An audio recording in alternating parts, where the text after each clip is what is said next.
it's Medium Jenny Lee. I'm here doing a tarot reading for the world. Today it is March 6th, 2022, and we're all well aware of what's happening in the world right now.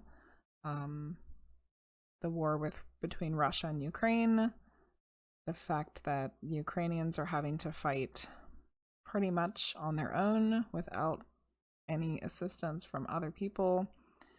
The rest of the world watching in horror, and the worry that if anyone does step in to help, that we will be in the midst of World War III, has done nothing but cause the rest of us to feel worry, fear, hurt, sorrow, sadness, grief. I think if you thought of any negative emotion you could possibly think of, we're probably all feeling it right now. Not to mention all the other things that are still happening in our world. We're still dealing with COVID. COVID hasn't really gone anywhere. It's still here. We're pretending, at least in America, that it's not an issue anymore, but it's still around. And there's a lot of craziness and hard times with the prices of things going up, and there's just a lot of confusion, chaos, and fear that are happening at this present time. So I'm going to do a 2-card pull, and the first card I would like for it to be, what is the issue? What is the issue? Why are we going through this? I'm using my Osho Zen tarot deck for this. I might pull a clarifier or two if need be. Why are we going through all this? What's the issue? What's the deal? What's the issue? Why are we going through this?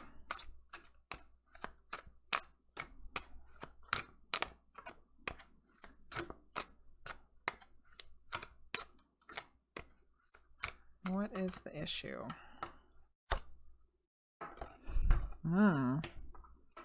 The issue is comparison, which is a cloud card, which is the mind. It's number 5 of the mind. Comparison. This might lead us down an interesting rabbit hole of things here. All right. Why are we going through all of this? Whoever told you that the bamboo is more beautiful than the oak, or the oak more valuable than the bamboo? Do you think the oak wishes it had a hollow trunk like the bamboo? Does the bamboo feel jealous of the oak because it's bigger and its leaves change color in the fall? The very idea of the two trees comparing themselves to each other seems ridiculous, but we humans seem to find this habit very hard to break. Let's face it. There's always going to be somebody who's more beautiful, more talented, stronger, more intelligent, or apparently happier than you are. And conversely, there will always be those who are less than you in all these ways. The way to find out who you are is not by comparing yourself with others, but by looking to see whether you are fulfilling your own potential in the best way you know how. Very interesting. So why are we collectively going through all of this? Because we're comparing ourselves to each other. We're comparing what we have versus what someone else has. We're comparing. We do a lot of comparing. I mean, there's no shortage of people comparing themselves to others in both of those ways, thinking that they're better than somebody else, or wishing that they had more than they do by seeing what other people have and they don't. So I mean, that's definitely an issue that we as the human race suffer from. I would agree. So how can we fix it? What's the resolution to this issue? What is the resolution to the comparison?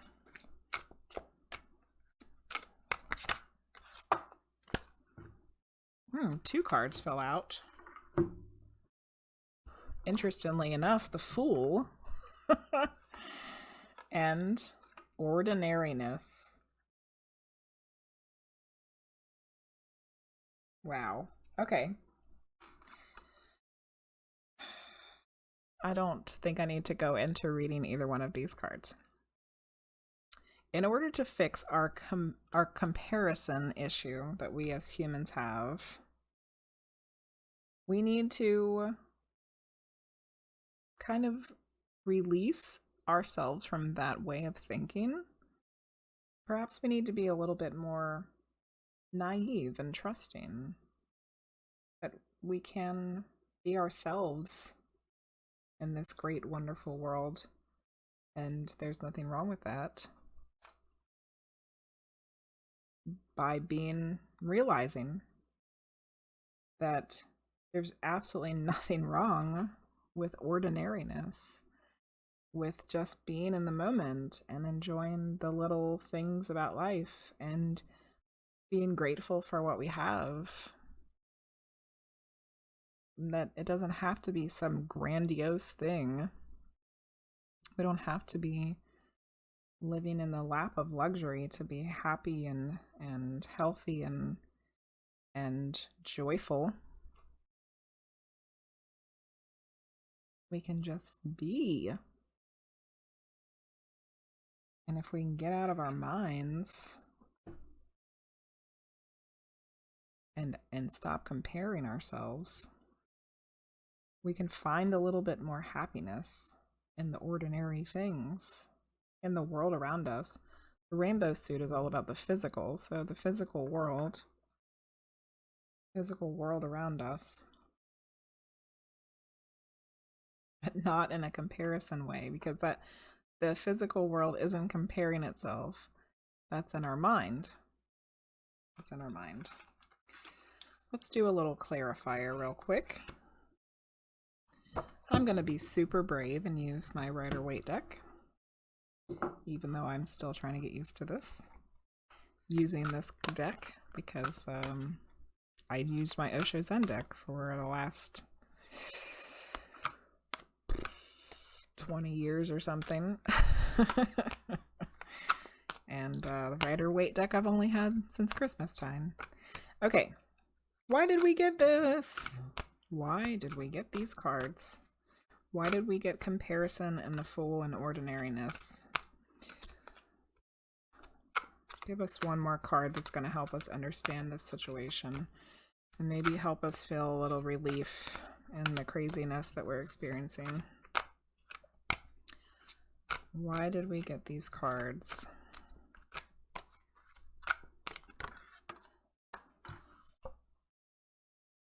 The Page of Cups. With his little fish. The Page of Cups, looking at his little fishy.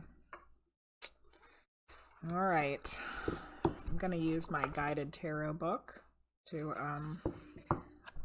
glean the information from. There he is.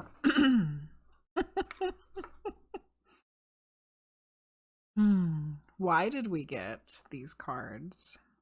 Because the Page of Cups is the messenger of love and brings good news. So be open to new emotional experiences. Love messages, playfulness, and emotional intelligence. Love, playfulness. Love and playfulness. So if we're looking at this as a general reading, Page of Cups is grounded in his identity and feels free to express himself. Okay? So he's grounded in his identity, so he's not worried about comparing himself to others. And he feels free to express himself, much like the Fool, who's just all wide open, right? Fool's wide open. This card signals emotional intelligence and messages in your life that praise you for actively expressing your feelings. The page could represent another person, or he could be you. Regardless, open yourself to receiving messages from unexpected sources, including your own intuition. And I feel like one of the ways that we can open ourselves up to listening to our own intuition is by being in nature and being one with what's around us, much like the lady in this picture who's collected her flowers, doing some ordinary things. So it's time to be a little more like the Fool in the Page of Cups. Stop getting stuck in our minds, all the negativity and comparisons. Be more aware of the little things that are going on in our lives, maybe our daily lives. Focus on the ordinary, wonderful things of our daily lives. And be open to receiving information from our intuition. And I would also say, don't forget to be a little playful. You know, when we're feeling bogged down and scared and worried and stressed and frustrated, it's really easy to forget the love, easy to forget to be playful, and it's really impossible to hear our own intuition. So I think the Page of Cups has come out to remind us of those things. Wow. I hope that I hope this reading was helpful for whoever might have come across it in this craziness that we're living in. And yeah, don't forget. Don't forget to enjoy the little things and get out of your own minds and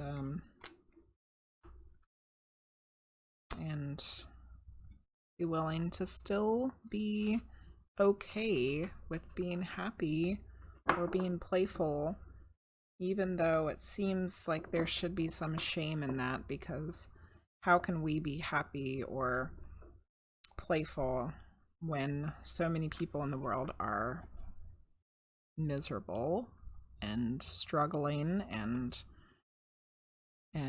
having to fight? But you have to remember that all of those negative emotions are just bringing us down even further. And by taking the time to be happy, playful, and remember the love, that there's love, it's only going to raise us up. And the more we raise ourselves up, the less we can be down in the negativity collectively as a whole. If you enjoyed this reading, don't forget to give it a like. If you haven't already, give me a subscription, a follow, and come back and watch some more videos. Hope everyone's doing well out there. Bye-bye.